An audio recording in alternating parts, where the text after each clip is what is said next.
Bagaimana? Bisa dijawab soal pretestnya?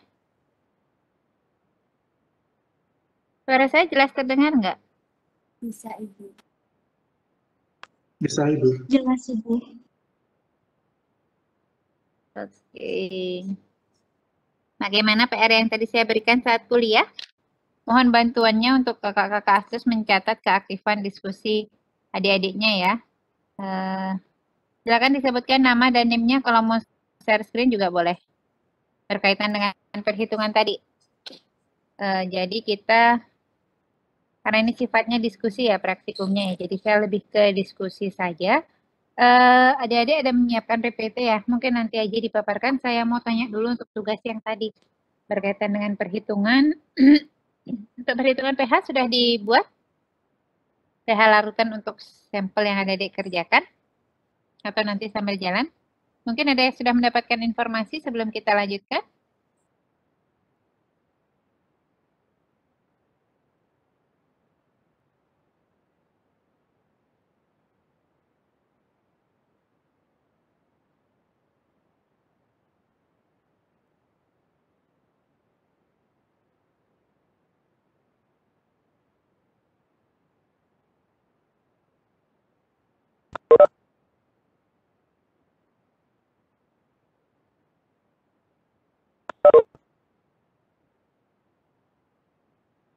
Bagaimana?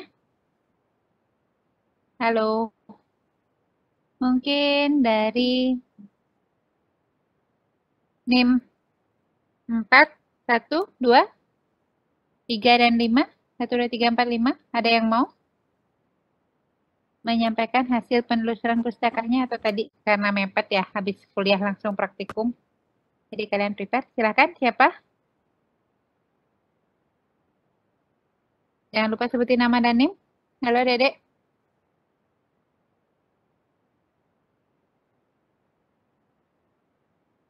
Tadi saya sudah minta kepada adik-adik supaya lebih aktif ya, karena di sini kita praktikum sifatnya lebih ke diskusi.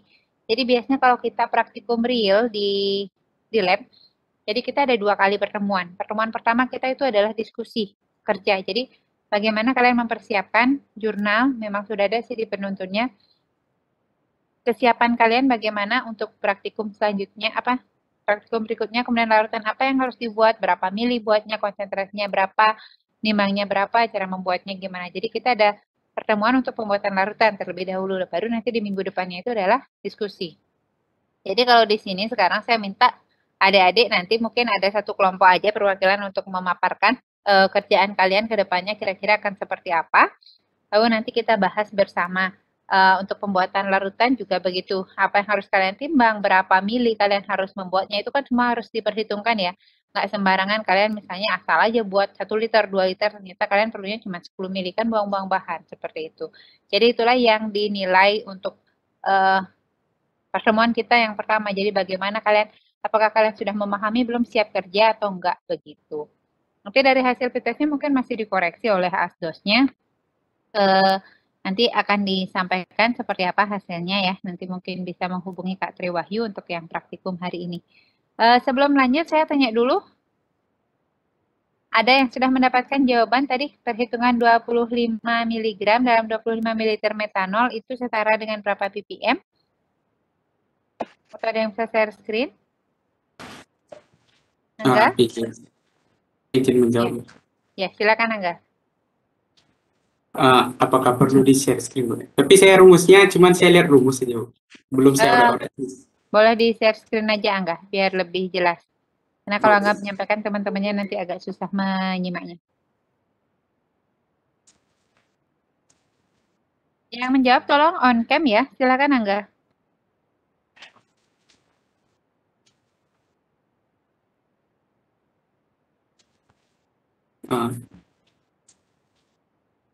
Baik, itu.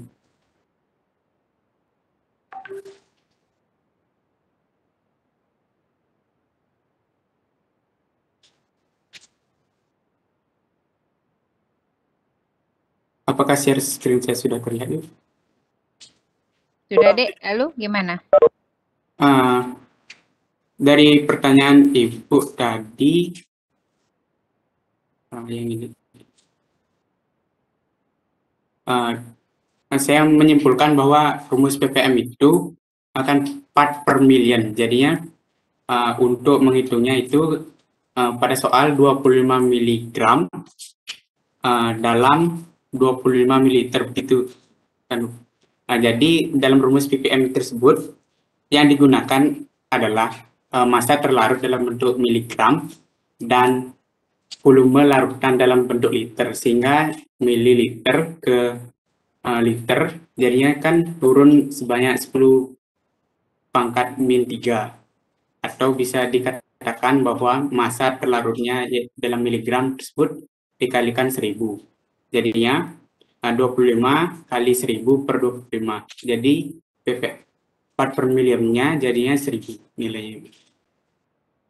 Oke, baiklah. Terima kasih Angga ya. Jawabannya sudah benar ya. Yang lain juga begitu ya. Apalagi tadi PR dari saya, Angga? Angga masih ingat? Kalau tidak salah tadi disuruh mencari cara perhitungan pH itu, Bu. Tapi saya belum sempat mencari. Saya masih melihat di sini. Belum sempat dicari. Oke, terus apa lagi? Itu aja? Seingat saya itu. Oke, baiklah. Kalau begitu sambil dicari ya dengan kelompoknya. Adik-adik mungkin dari kakak Asdos, karena sudah pernah praktikum juga, ada di angkatan 2018 dan ada 2019 di sini. Lebih baik kita diskusinya langsung di room Webex, room besar, atau nanti diberikan di berikan kesempatan mereka untuk berdiskusi di masing-masing room per kelompoknya. Baru nanti kembali ke main room. Dari Dinda, mungkin Dinda? Izin menjawab, Ibu. Halo, apakah suara Dinda terdengar, Bu? Sudah Dinda, ya. Nih, terima kasih, Bu. Kalau menurut Dinda mungkin lebih efektif untuk memasuki break room masing-masing kelompok untuk berdiskusi dulu, Ibu. Kemudian baru ke main room untuk mendiskusikan jawabannya kembali. Oke, baiklah. Terima kasih, Dinda. Berapa menit sebaiknya ya? Saya kasih nanti diskusi di room ini.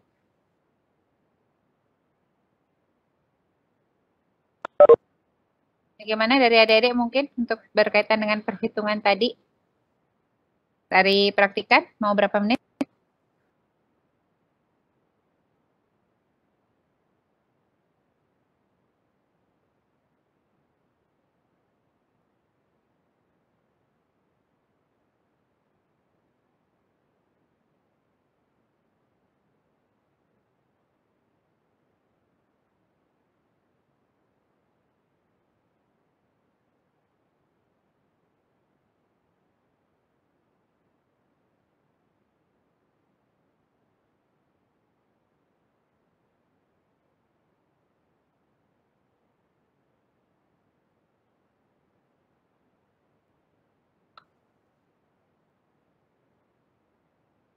Bagaimana, Dedek? Nggak ada yang minta waktu untuk berdiskusi berapa lama? 30 menit dari Yunita. Oke, nanti kita diskusi di room selama 30 menit. Baiklah, ini kalau nggak salah ada 10 kelompok ya untuk kelas A dan B. Kelas A 5 kelompok, kelas B 5 kelompok.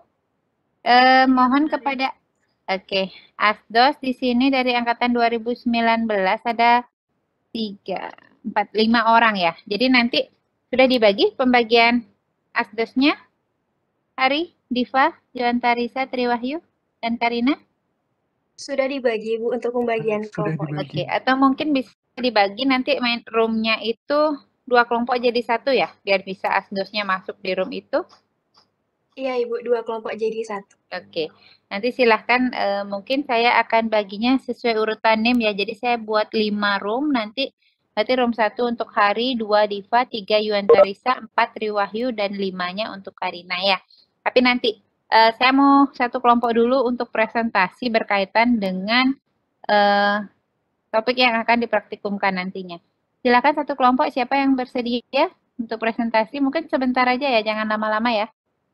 Biar kalian bisa lebih banyak diskusi, jadi cukup langsung ke inti-intinya saja. Kalau bisa 10-15 menit. Ada kelompok yang bersedia?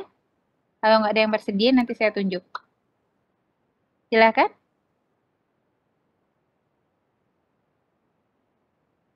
Atau dari Angga, mungkin Angga ada kelompok yang mau diminta untuk memaparkan topiknya. Silakan Angga, ada Angga.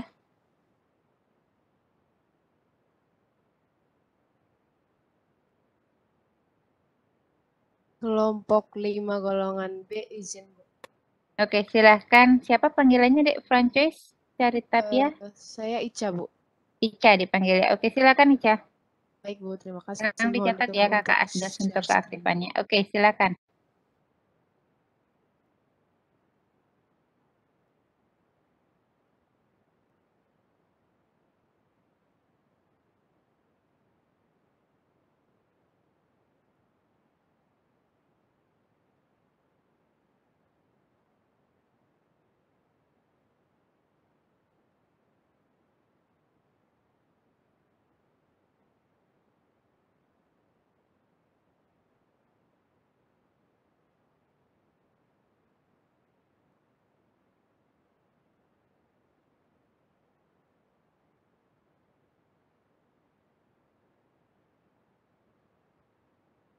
Baik,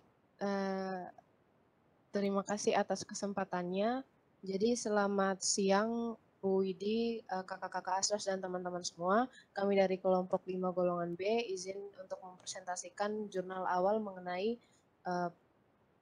titrasi asidi alkalimetri penetapan kadar asam salisilat. Bisa di next. Ini untuk anggota kelompoknya, saya sendiri NIM 46, Ari Suryawati NIM 47, Sindu Satya NIM 48, dan Lucien NIM 49. Jadi ini merupakan outline yang akan kita bahas, akan dibahas pada presentasi. Next.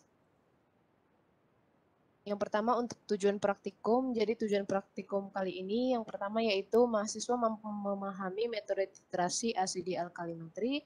Yang kedua, mahasiswa mampu memahami proses standarisasi larutan standar NaOH. Yang ketiga, mahasiswa mampu menetapkan normalitas rata-rata NaOH sebagai larutan baku. Dan yang keempat, mahasiswa mampu menetapkan kadar asam salisilat dengan metode titrasi asidi alkalimetri. Next. Baik, yang kedua mengenai tinjauan pustaka. Jadi titrasi atau analisis titrimetri itu merupakan analisis kuantitatif dengan cara mengukur volume sejumlah sampel yang akan dianalisis dengan larutan standar yang konsentrasinya sudah diketahui secara teliti. Ada beberapa syarat yang harus dipenuhi untuk melakukan analisis titrimetri, yaitu yang pertama, reaksinya harus berlangsung sangat cepat. Yang kedua, reaksinya harus sederhana serta dapat dinyatakan dengan persamaan reaksi. Bahan analit harus bereaksi sempurna dengan senyawa baku dengan perbandingan kesetaraan stoikiometri. Yang ketiga, harus ada perubahan yang terlihat pada saat titik ekuivalen tercapai, baik secara kimia maupun secara fisika. Yang keempat, harus ada indikator jika syarat ketiga tidak dipenuhi. Next. Selanjutnya mengenai titrasi asam basa atau asidi alkalimetri, itu merupakan metode analisis titrimetri yang didasarkan pada sebentar Ica, mungkin bisa langsung ke metodenya Ica ya, biar lebih cepat ya. Oh ya, kalau untuk teoritisnya, coba di next. Oke, itu untuk sifat fisika kimianya ya. Oke, boleh langsung ke sini. Ya, bisa langsung untuk teman yang membawakan alat dan bahan, bisa on mic. Terima kasih.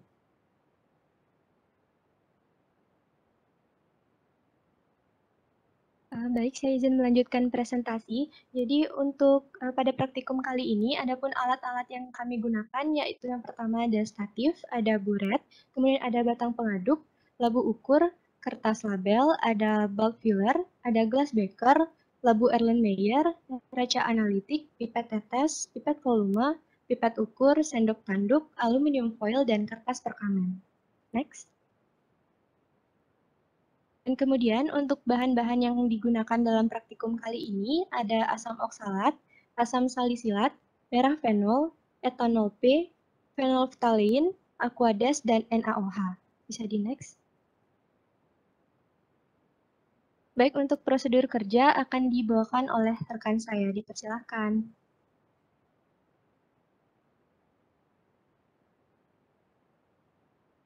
Baik, yang dimulai dari perhitungan pembuatan larutan. Itu pembuatan larutan setara NaOH dengan normalitas 0,1. Nah, pertama diketahui MR dari NaOH itu 40 gram per mol, normalitasnya itu 0,1 N, volume NaOH 1000 ml, dan ETA NaOH 1 gram per mol. Nah, yang ditanya itu massa NaOH. Nah, jawab molaritas sama dengan normalitas per FK. Nah, didapatkan 0,1 molar.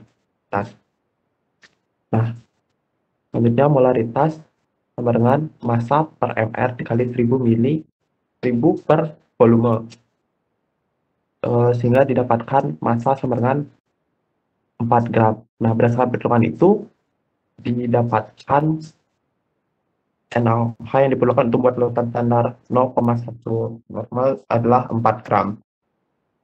Next.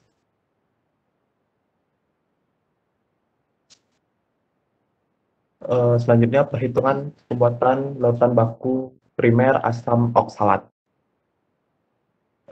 Yang pertama diketahui MR dari asam oksalat yaitu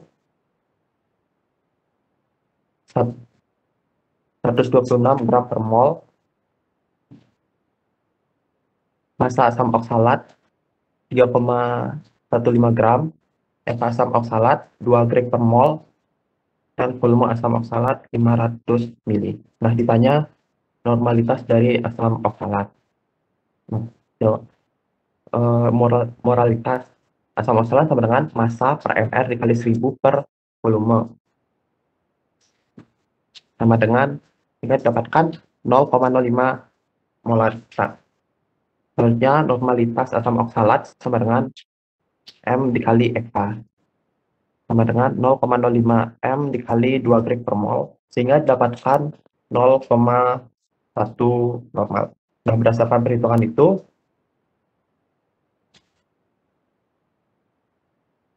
nilai normalitas asam oksalat adalah 0,1 N. Next.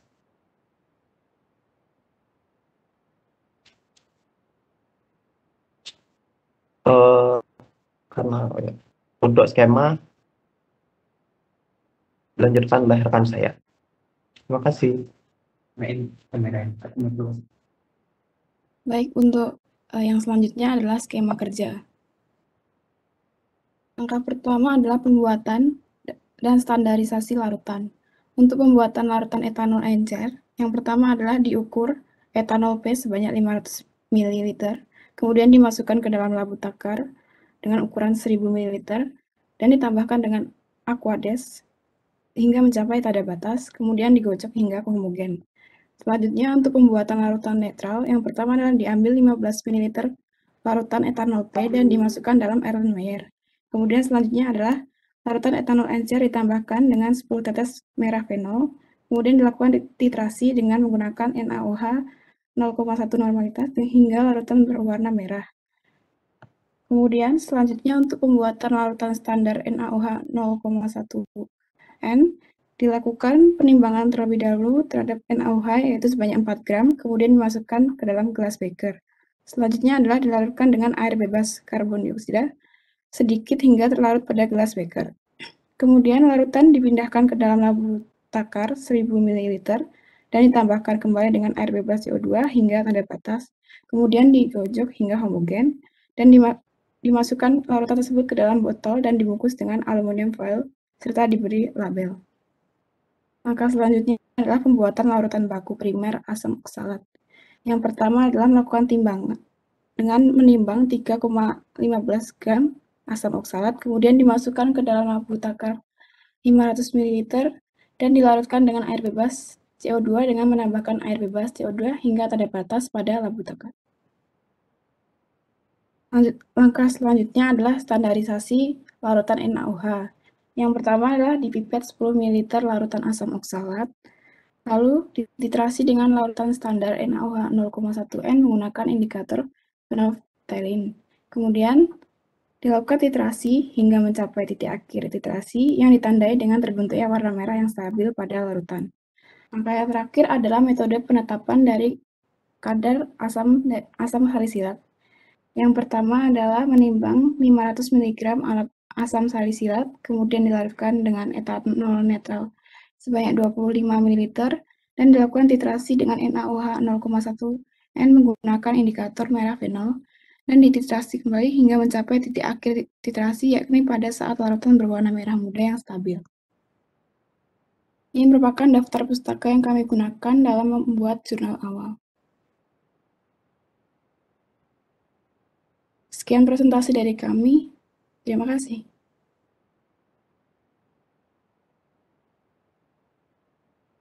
Oke, baiklah, terima kasih, Ica.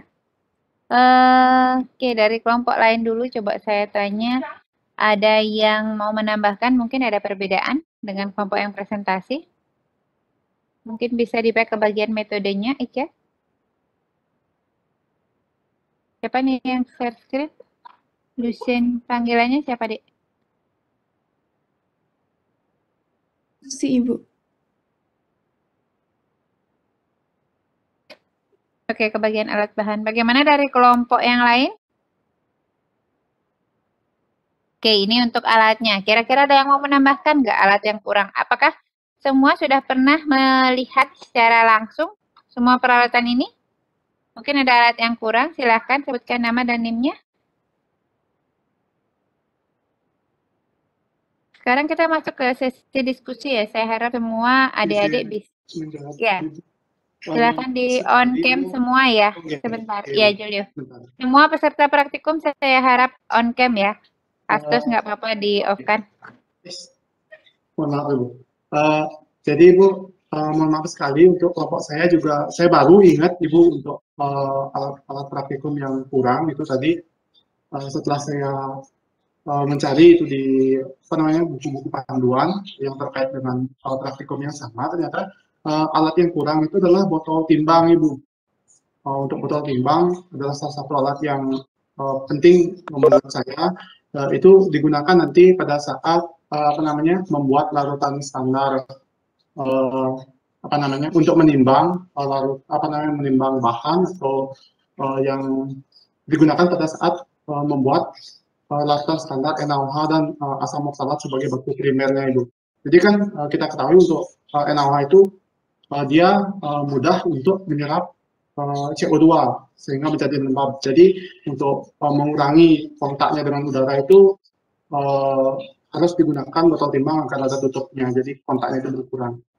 Mungkin itu Ibu salah satu alat yang Terima kasih Julio, berarti botol timbang ya. Bagaimana yang lain? Apakah setuju dengan botol timbang? Kira-kira dari coba ke bahan Dek. Lucy. Ya, ini bahannya ada merah fenol dan NaOH, ada PP, asam salisilat dan asam oksalat serta etanol P. Dari bahan ini kira-kira ada yang menggunakan botol timbang nggak, Julio?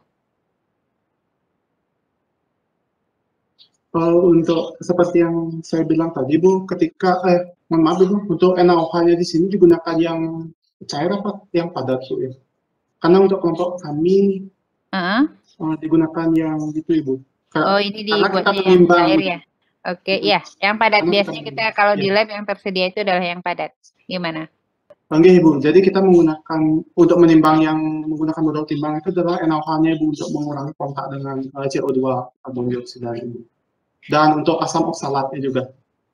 Saya kurang tahu juga untuk alasannya kenapa, tapi saya tadi menemukan apa namanya literatur dari universitas lain, tapi saya juga belum bisa memastikan itu bisa saya pakai juga, mengatakan bahwa untuk apa namanya membuat larutan baku primer asam oksalat itu ditimbang menggunakan botol timbang seperti itu. Oke, yang lain gimana? Ada yang punya pendapat berbeda penggunaan botol timbang? Ya, di sini NaOH yang dicantumkan itu bentuknya cair ya, tapi biasanya di lab kita pakai yang padat. Untuk penggunaan botol timbang itu biasanya untuk bahan-bahan yang bagaimana ya? Ada yang tahu nggak penggunaan botol timbang? Untuk yang bahan apa? Yang mudah menguap, Bu. Siapa yang menjawab?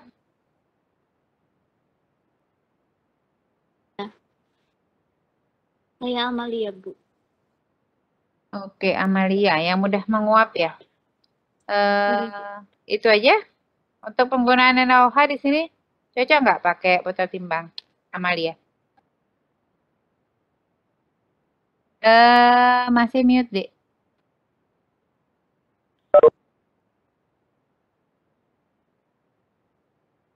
Bagaimana, Amalia? Amalia masih mute, Dek. Di-unmute dulu. Halo, Amalia. Halo Bu, Ya, apa sudah iya, terdengar? sudah. Kalau menurut saya bisa sih Bu, bisa pakai botol timbang.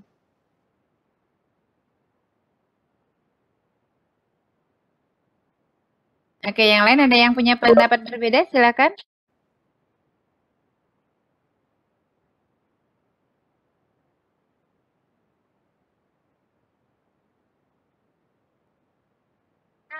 Ya, jadi dia kan sifatnya higroskopis ya. Untuk NaOH bisa sih. Oke, Windu menjawab untuk yang higroskopis ya di kolom chat ya. Oke, jadi langkah lebih baiknya memang bisa pakai botol timbang atau itu biasanya sih memang digunakan untuk yang mudah menguap, tapi kita biasanya di lab pakai yang kertas perkamen untuk menimbangnya. Kira-kira kalau misalnya kita pakai kertas perkamen, apakah itu akan berpengaruh signifikan nggak ketika adik-adik kerja nantinya? Tolong dicatat juga keaktifan yang di kolom chat ya, Kakak Astes ya. Ada yang mau menjawab?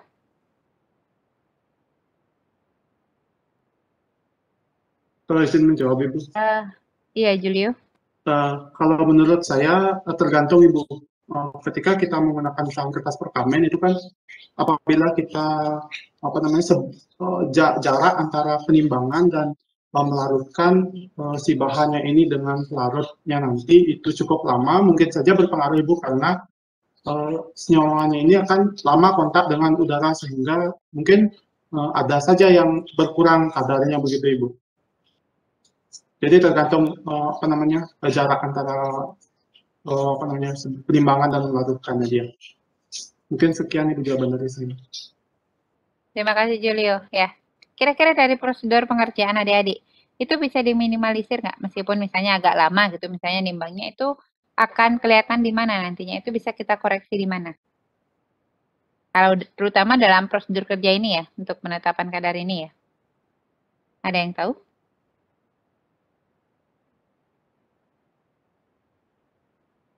Coba lanjut ke metode. Ya, silakan siapa? Iya, perkenalkan saya Gung Is. Nanti misalnya kalau ada yang konsentrasi dari NaOH-nya berkurang, baik itu karena sudah terpapar CO2, itu bisa nanti kita ketahui nanti di standarisasi NaOH-nya itu, bukan dititrasi lagi pakai asam oksalat, karena kan tujuannya untuk menentukan konsentrasi dari NaOH yang akan digunakan ketika titrasi gitu. Jadi dapat diketahui nanti ketika standarisasi Bu menurut saya. Terima kasih. Ya, benar ya. Terima kasih Gung Es atas jawabannya. Oke, coba di back lagi Lucy ke alatnya. Bahan lengkap semua ya. Ya, alatnya statip buret sudah, kertas yang mungkin bisa ditambahkan ya nanti untuk mempermudah kalian mengamati titrasi. Jadi dipakai sebagai dasarnya. Jadi perubahan warna akan terlihat jelas di sana. Ball filler sudah, pipet ukur. Perlu pipet volume nggak? Tergantung sih kalian mengambilnya berapa mili, air lemet, glass beaker. Labu ukurnya mungkin ada nanti bisa dicantumkan berapa ukuran labunya yang kalian perlukan ya. Aluminium foil, raja analitik, ada apa lagi? Bahan mungkin bisa ditambahkan alkohol teknis ya. Seperti biasa seperti kita praktikum medcom, jadi untuk mencuci alatnya bisa kalian gunakan alkohol teknis. Kemudian untuk mengeringkan alat bisa kalian pakai kertas saring atau kalau nggak bisa dikeringkan dengan oven. Oke, next. Mungkin ada lagi yang mau menambahkan dari kelompok lain berkaitan dengan alat dan bahan? Sudah semua? Kalau sudah, Lucy mungkin bisa di next. Ada yang skema nggak, Dek? Untuk perhitungan bahan, ada yang berbedakah? Atau sudah sama semua? NaOH 0,1 N 4 gram itu dalam 1000 ml.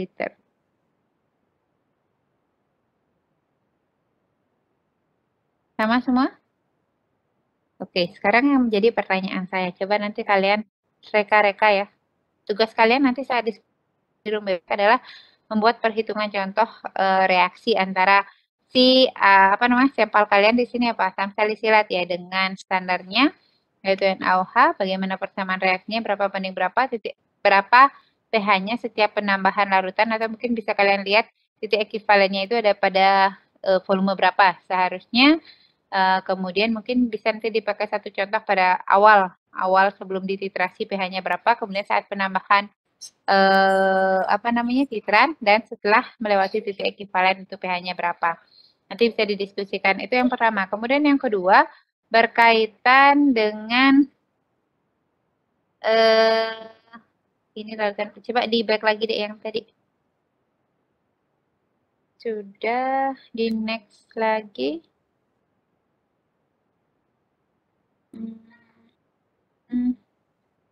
Ya, berkaitan dengan jumlah bahan, larutan apa saja yang harus kalian buat dan berapa mili. Hitung untuk kebutuhan satu kelompok dan hitung untuk kebutuhan satu golongan. Jadi kalian kalikan 10, karena kan ada 10 kelompok. Misalnya, kayak membuat larutan baku primer asam oksalat. Ketika kalian melakukan standarisasi NaOH dengan asam oksalat, kira-kira dengan volume NaOH, ikuti aja pedoman di penuntun ya. Misalnya berapa volume NaOH-nya dan konsentrasi NaOH-nya untuk satu kali pengulangan, itu berapa volume asam oksalat yang dibutuhkan. Dikalikan 3, karena replikasi standarisasi itu 3 kali ya. Kemudian dikalikan 10 lagi untuk semua kelompok. Jadi nanti biar kalian bisa menghitung berapa kebutuhan larutan yang akan kalian harusnya kalian perlukan. Baru bisa dibuat. Biar enggak kalian membuatnya 1000 mili, 500 mili, semua kelompok bikin 500 kali 10, nanti kan banyak yang sisa. Jadi kalau bisa larutannya itu bisa digunakan untuk satu kelas. Oke, coba di next lagi. Itu ya ada 2 berarti ya. Kebutuhan apa nama larutannya, berapa kebutuhan per kelompok, berapa kebutuhan per golongan. Ini, jadi ini ada berapa yang kalian buatnya, ada etanol netral, itu kan dipakai untuk membuat merah fenol ya, berapa mili yang harus kalian buat. Mungkin kayak PP, indikator PP itu kalian buat 1 aja untuk satu golongan. Kemudian larutan standar NaOH, baku primer asam oksalat, dan penetapan kadarnya ya. Oke, di next dulu. Itu prosedurnya, skema kerjanya, next deh. Tadi yang disampaikan oleh kelompoknya Lucy dan Ica, apakah ada dari kelompok lain yang mau menambahkan mungkin? Silakan.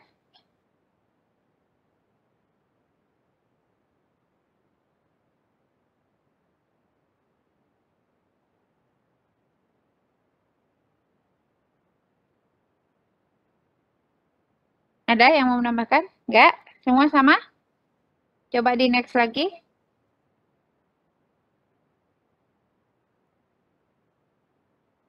Di next lagi, Lucy. Oke, pembuatan NaOH. Standarisasi NaOH-nya. Nah, di sini kan dipakai 10 mili asam oksalat ya. Kalau untuk 10 mili asam oksalat, kira-kira NaOH-nya, kalau misalnya dia volumenya benar 0,1 N, itu berapa mili dibutuhkan ya. Tapi biasanya kan kemungkinan NaOH itu karena dia sudah menyerap udara, kalau dia kelamaan disimpan di lab kan kemungkinan konsentrasinya pasti akan berubah. Jadi konsentrasi NaOH-nya yang kalian timbang itu nggak segitu beratnya sebenarnya, berarti konsentrasi NaOH-nya lebih rendah ya. Seharusnya membutuhkan NaOH yang lebih banyak kalau NaOH-nya itu bukan NaOH yang baru ya. Oke, lanjut lagi. Oke, itu mungkin dulu ya secara singkat gambarannya. Jadi tugas kalian mencoba membuat kira-kira berapa volume titran yang akan kalian butuhkan untuk mencapai titik ekivalen titrasi untuk ketiga sampel, dan berapa volume yang dibutuhkan untuk standarisasi, dibuat perhitungan bahan dan larutannya. Di sini kan adik-adik sudah membuat perkiraannya. Kemudian yang kedua perhitungan pH-nya. Mungkin itu dulu yang bisa kalian diskusikan, dan berkaitan dengan prosedur mungkin bisa dibuat skema skema umumnya ya. Jadi kalian kalau bisa satu skema kerja besar yang tadi boleh sih. Ya nanti dipresentasikan mungkin satu kelompok saya minta untuk mempresentasikan dari kelompok yang presentasi Lucy dan Ica. Mungkin nanti mau menuju kelompok berapa? Agar nanti mereka siap untuk presentasi berikutnya. Setelah 30 menit kita masuk ke apa namanya? Split room. Bagaimana Lucy dan Ica?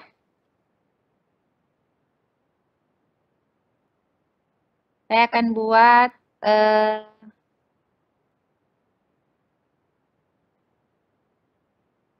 5 breakout session ya.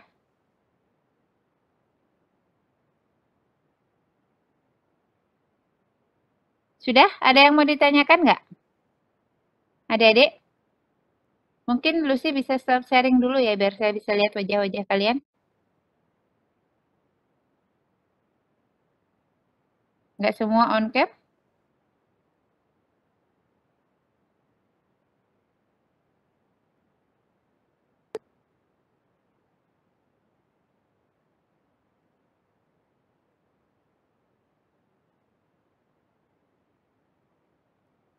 Oke, mungkin banyak yang kendala sinyal ya, gambarnya nggak muncul. Oke, ada pertanyaan nggak adik-adik? Mungkin dari Asdas ada yang mau menambahkan? Dari Kak Dinda, kemudian ada Kak Hari, Diva, Yuantarisa, Kak Triwahyu, dan Kak Karina. Mungkin ada mau menambahkan untuk yang didiskusikan di room Webex-nya? Di breakout room-nya?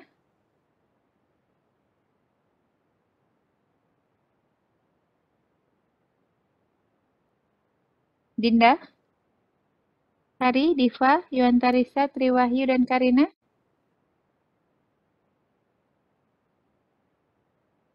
Dari Dinda sendiri belum ada, Ibu. Oke, baik. Nanti untuk Dinda, mungkin karena ada 5 room, mungkin Dinda bisa join-join ke ini atau tetap di main room ya. Jadi saya dan Kak Dinda mungkin bisa di main room atau nanti Dinda mau masuk ke masing-masing breakout session, itu boleh juga ya. Oke, untuk hari Kakak Asdos yang dari 2019, apakah sudah siap?